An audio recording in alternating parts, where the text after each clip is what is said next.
This is My Taste is Better Than Yours, the manga podcast where Guardian Enzo and I, Samu, discuss some of our favourite series and figure out, is my taste better than yours?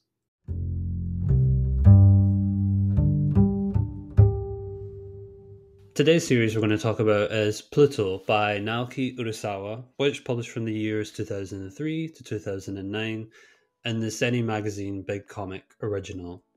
And to give a brief synopsis, Pluto is set in a far future version of Earth, which follows the Europol robot agent Gashit in his attempts to solve the case of a series of robot and human deaths around the world.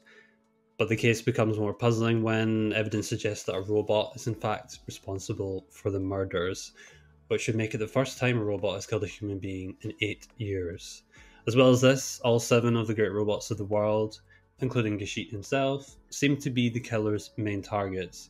And from there opens up a mystery involving past wars, the human-robot dynamic in a future world, and a mysterious entity called Pluto at the core of it.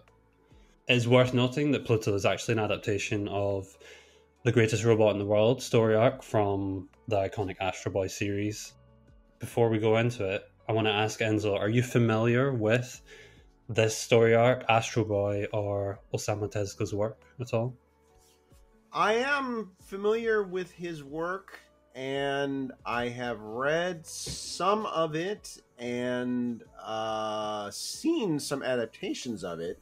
I have actually not read this particular original Tetsuka manga.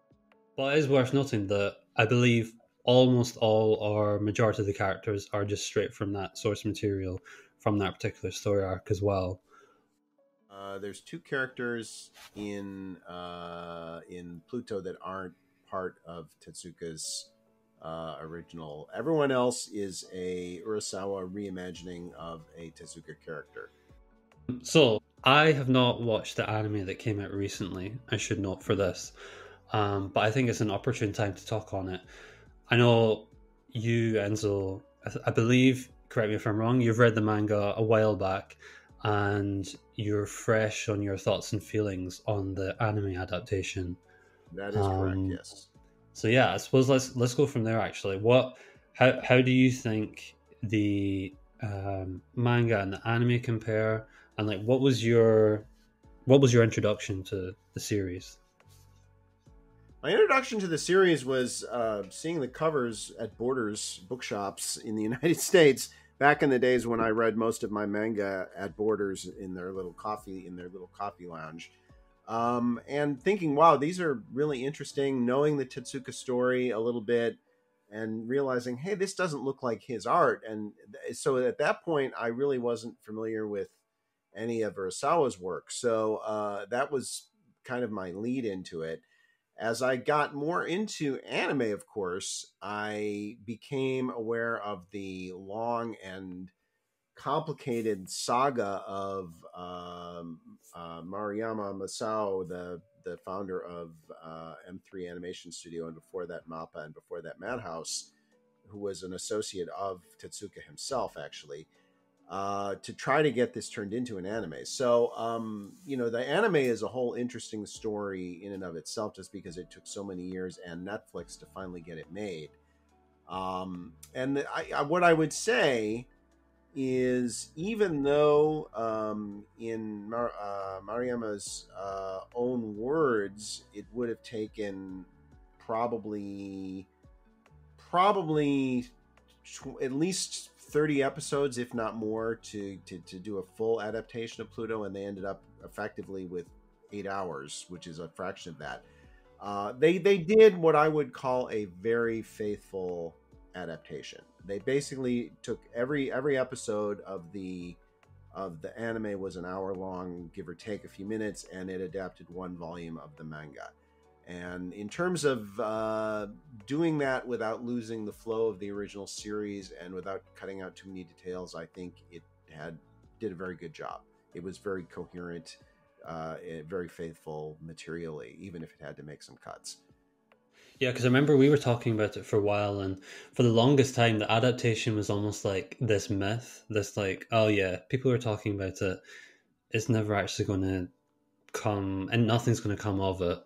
And I remember you were a little bit skeptical of how it was actually all going to manage to be squeezed into a shorter episode count. I But was, yeah, yeah, it sounds absolutely. like it's a pretty good adaptation overall. Would you say Oh that yeah. then there is a would you say there's a better way to read it or a better way to experience it? Is it to read the manga or to watch the anime?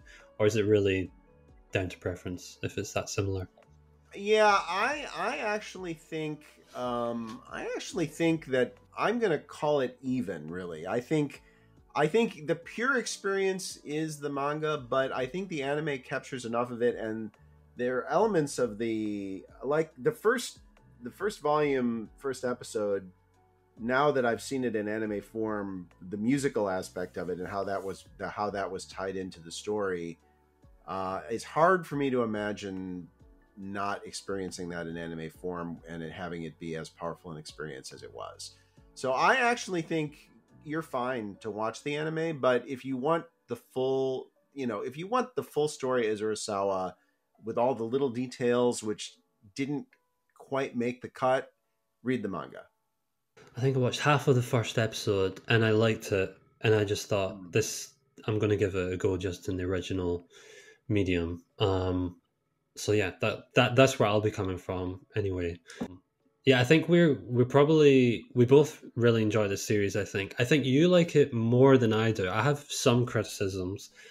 The world building is fantastic. I really love how it's using places on a global scale, and how it's just depicting this future world with a combination of the AI, robots, and humans together.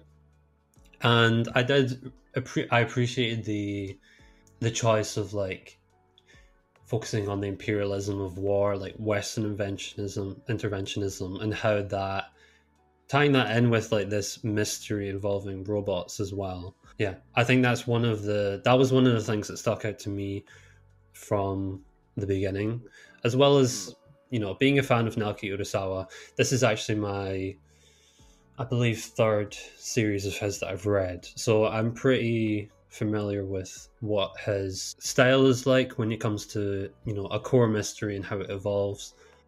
I do think. Well, let me put this to you. Do you think it has a stronger start than it does its ending? Not to spoil the ending specifically, but do you think what do you think the trajectory of the series is in terms of quality? Do you think it's consistent, or is there a dip or increase? Let me say first of all that Urasawa, as well, this is also true of Tetsuka. People may not realize that Tetsuka was a very political writer. He was his some of his works are very political, and Urasawa, if you've read any of his works, an extremely political writer. And this was written during the time just after the Gulf War, and the first, the after 9/11 and the invasion of Iraq and all that, and all of that is very central to Urasawa's thematic structure in the story. So it is a very political series, and it's also uses the subject of AI both as an exploration of AI, but also the AI as a way to explore things like racism, and which is a big topic in Japan among people who don't bury their heads in the sand about it. As far as whether it has a stronger start and a weaker finish, again, we're not at the part, I guess, where we're going to talk about spoilers yet. But yes, I think the last half is, broadly speaking, I think is just as good, if not better, than the first half. But there are elements in the ending arc itself, the last hour or so, the last volume or so, that I do think are the weakest part of the series. So in that sense, I would agree with you. Though, I mean, in the end, it's still the anime version, at least, that ended up still your number two of 2023. And it would have been So number one I in think many a year. There's no question about it. you know what, I did think it was going to be number one. I was pretty surprised when it was Vinland Saga, but I think you were You kind of and most spoiled for people. choice, to be fair. I was. I think most people expected it to be my number one, but and it was close. Yeah, it was very close. Yeah, I mean that's a good point that you said about the time that this was published. So 2003 to 2009, very relevant to like war in the Middle East, as you say. Naoki Urasawa isn't holding back. It's interesting that he did transpose the story of Astro Boy and like made it his own. If you didn't know that this was an adaptation of a manga from the 50s and 60s, I think you would just think it was his own story, his own. It's such in his wheelhouse that wouldn't be surprising, I don't think. And Yeah, then on that, I I agree. suppose, I already mentioned this is my third Naoki Urasawa manga. I've read 20th Century Boys and Monster. How many have you read of his? And if you were to place Pluto somewhere, where would you place it? Well, actually, the same three. And boy, that's tough.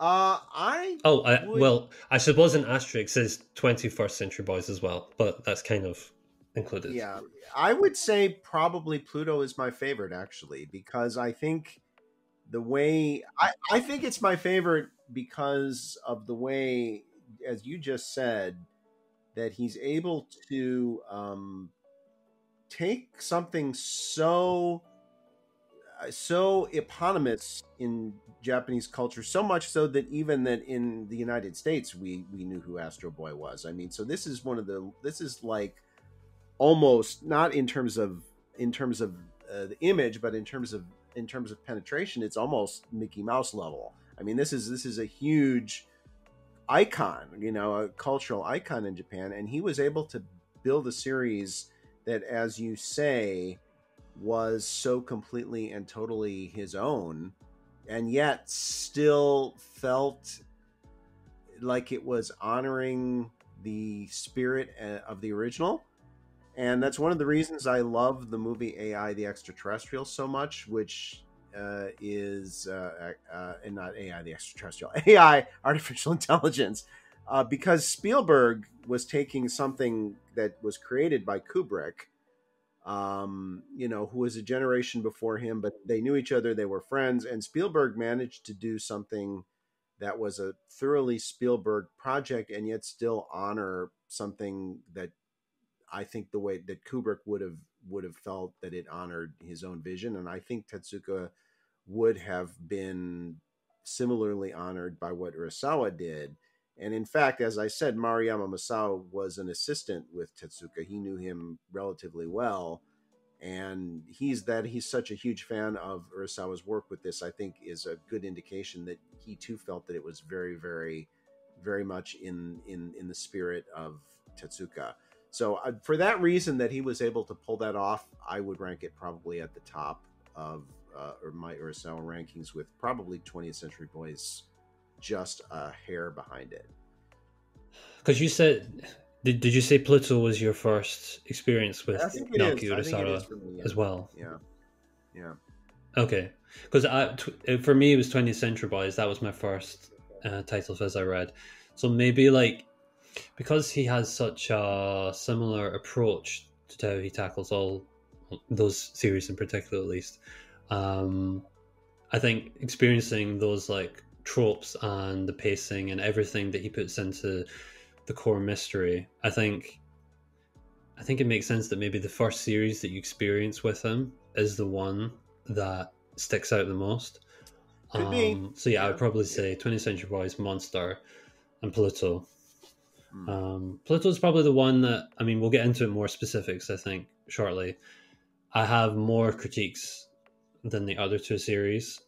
But yeah, I suppose before that, I think maybe this is something you have more thoughts on since you blogged it. You're more in tune with what's happening with anime than I am nowadays. When this was a series that was maybe you would say like rescued by Netflix or came in at the clutch to deliver it in the form that in the end was a faithful adaptation. And you know, we're getting plenty of kind of like out of left field, not super Right. expected adaptations and announcements from Netflix. So, what's your thoughts on that and what role they're playing, I Yeah. suppose? Well, you know, Maruyama tried for decades to get this thing made, and basically formed two studios to try to get it made.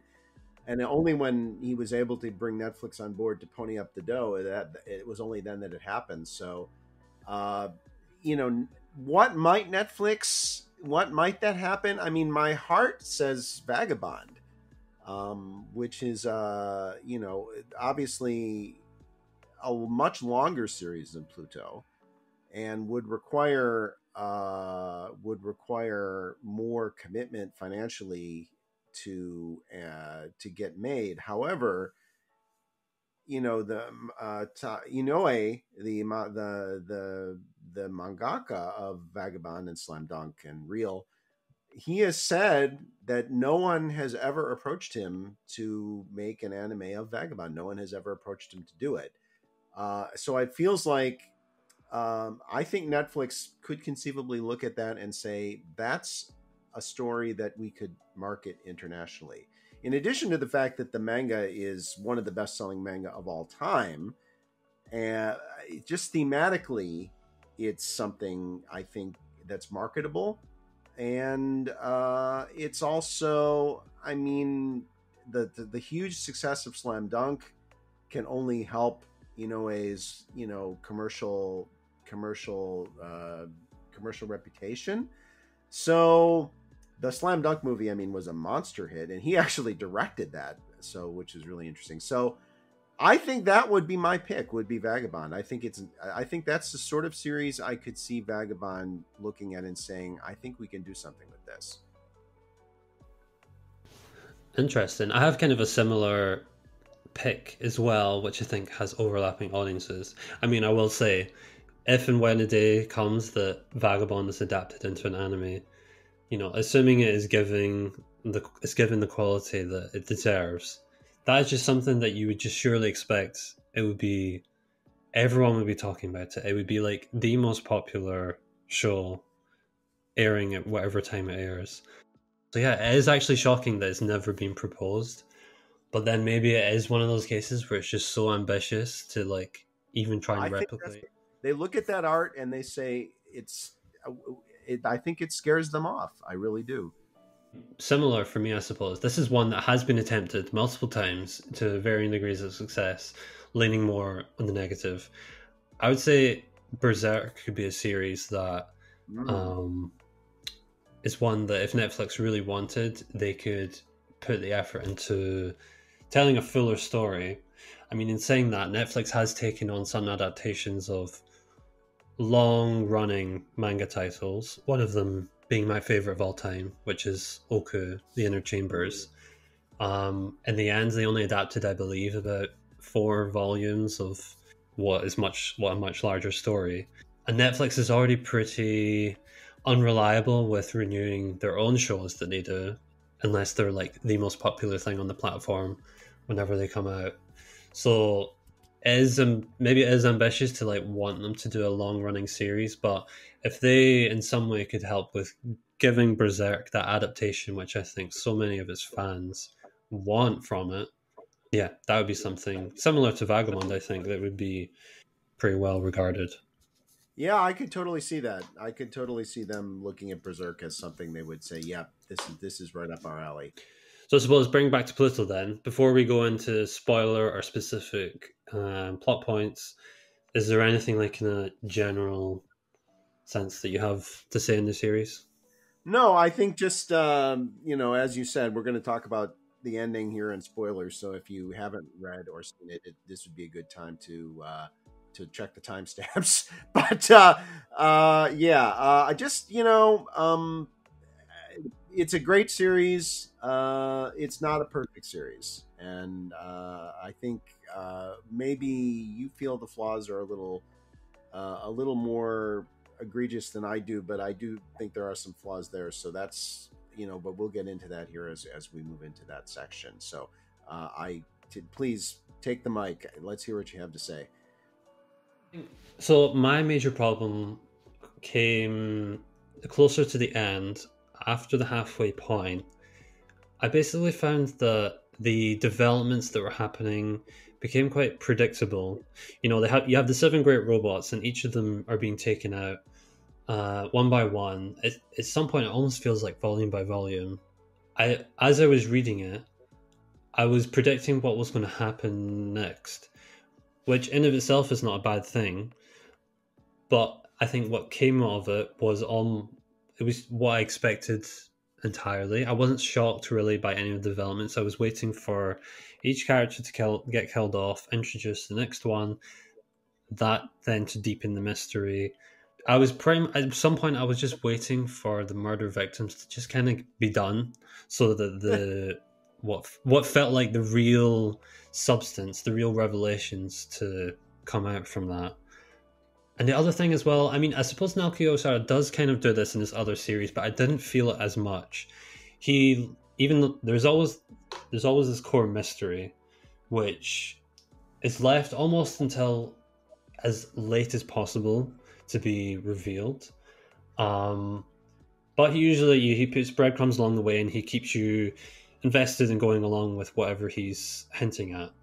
I feel like with Pluto is the one series where he's keeping us intentionally at such a great distance from the truth for what I would say is too long, that when it does get revealed at the end, I wasn't I wasn't picking up on enough that he was giving for it to feel satisfying that how the resolution came about.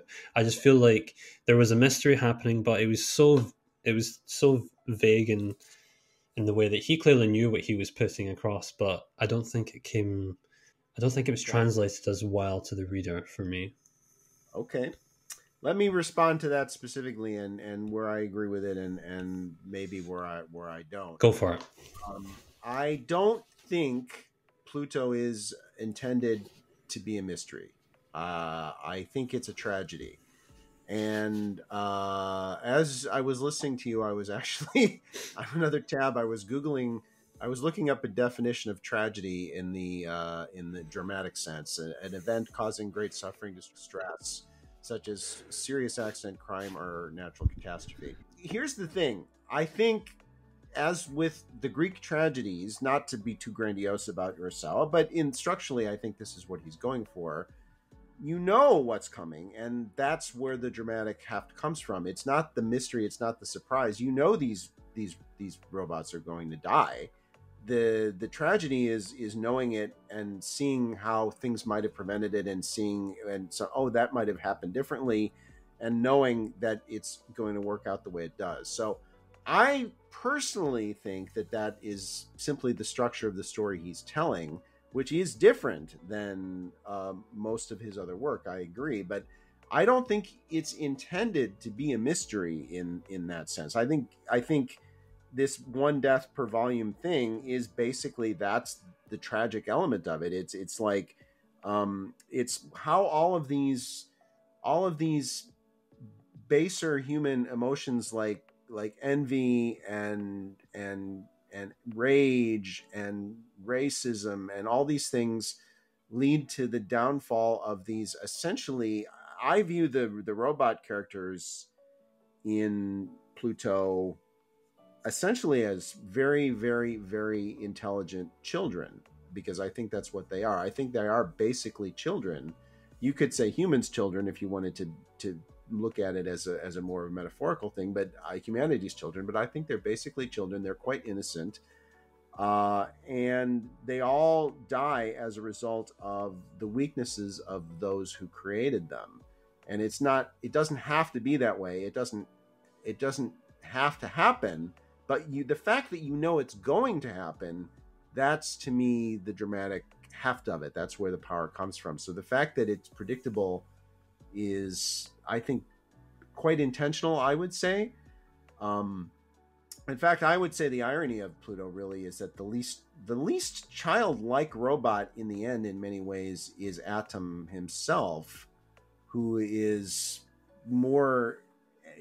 kind of more emotionally mature than the adult robots who perish before him in the story. But that aside, where I would agree with you is there are things that happen in the end that I don't feel he did a very good job with those breadcrumbs. And I think there are things he doesn't, that aren't tragic, but that are, I think, the mysterious elements of it. And there are some that is where it falls a little bit short, because he doesn't really do a good enough job of establishing what those threads are, so that when they happen, it all comes together and makes sense. It feels a little bit arbitrary to me. So that's where I agree with you, and that's where I do agree that the series falls a little bit short. I mean, those are fair points actually, in terms of whether you view it directly, primarily as a mystery, or whether you view it as a tragedy, like you say. Um, yeah, it's like if there's a gun under the table, if the reader knows that the gun is there, then the suspense is what happens from it, as opposed to if the gun is not known to the reader, and that is the twist. You know, the gun is very obvious throughout. I think the time that I had with each of the primary characters, excluding Gashit and Atom, I didn't resonate enough with them to like feel maybe the emotion that I was expected to feel from each of their losses when it came. I will say this is another thing about, in terms of my taste, what I like. I actually really, really enjoy a well pulled off anticlimax. Something that is building up to something and then like the expectations totally flipped, but in a way that fits the narrative or the themes. And I wanted this to be that, but I think if we're going to speak on the ending specifically, he seems confident in what he's putting across as exactly what he wanted, but I feel he didn't leave enough time with the final conflict to actually put a bow on I it. agree. I completely Which I agree. know is something that is like your favorite thing. I know that you love an epilogue. I do. I love a coda. I like it when whatever is going to happen happens, and we get an opportunity to see how the characters who remain react to it and feel about it. I think that's my favorite kind of ending. So I think both of us both of us didn't get what we wanted out of the ending for different reasons. Yeah, I mean, I love those endings as well. I don't need it. If a series doesn't need it and it makes sense to end on an action, end on a punch or a revelation, like I'm totally on board with that as Mm. well. But I think this was a series that could have used a bit of self reflection at the end. When I was reading it, I got to the last chapter and I was like, this fight is still ongoing. There's probably what, like 24, 26 pages. I just don't know how it's going to resolve in a way which feels complete. And then when I got to the last page, I was like, oh, Mm. okay. So Yeah. it just No, ends here. It I just have I ends. have no rebuttal. I have no rebuttal to that. Because I feel the same way. I do think that was the weakest part of it. Was literally the ending itself is the weakest part of the series, in my opinion. Overall, it's a great story. And like you say, I really enjoyed the themes of applying what is happening in the story to what is happening in the real world at the time it was publishing, with interventionism in the Middle East. I think those things are all pulled off well. It's just these like plot points, these revelations, which didn't fully come together for me. I'm thinking back Yeah. on like my favorite moments from the series. I think one that like actually really like touched me was when Gashit is visiting the main big bad guy when it's not aware that he's the main big bad guy. And before that, he meets the, as you say, it's like the child robot who's selling the flowers. I think that is like Muhammad one of the Ali. most Muhammad Ali. impactful scenes of the series. And Mm. there are a lot of like moment by moment beats that just hit really strong. Yeah, I just think it's both timely and timeless, which is very hard to pull off because it really is very penetrating in the way it looks at the geopolitic of the early 21st century, but it also had at the same moment there's another track that's looking at really timeless elements of human society and culture that are problems, and I think he does both those things exceptionally well. And as you say, there are so many individual character moments, many of them involving Yasich, as you said, who really is, to me, he is the epitome of this powerful and intelligent and sophisticated adult figure who is in reality very childlike in many ways. And really, I think another character I want to say that really impacts me in a big way, the way Urasawa reimagined him, is Tenma. I think Tenma is a fascinating character in Urasawa's hands, because he's such an anti-hero. He does so many things wrong, and yet I still find him to be incredibly. I empathize with him to a strange degree. He's just a fascinating riddle enigma of a person, and I think in many ways I think that's a great triumph of Urasawa, is he can take a character like Gesit is a minor character really in Tetsuka, but so to make him something greater is one thing, but to take someone like Tenma, who is a really important character in the whole original, Astro Boy, as we call it in English, universe, and make that character so much more interesting and so much more endearing, which he did for me, I think that's a real triumph on his part. So I think it's, way back in our introductory episode, I said that I tend to be someone who favors character driven over plot driven, and even though I think Pluto has a gangbusters plot, I think the fact that it's at its best when it's working on individual character moments, that may be one of the reasons why I overlook maybe some of the other small flaws it may have. Another thing we're going to do with these podcasts as well is we'll do a recommendation for series similar to this, which we think is good to check out. For me, I will go with ACCA by Natsume Ono. It's a series that I think really pulls off anticlimaxes, while also keeping the reader or watcher invested in what it's hinting at, with this like geopolitical fallout situation.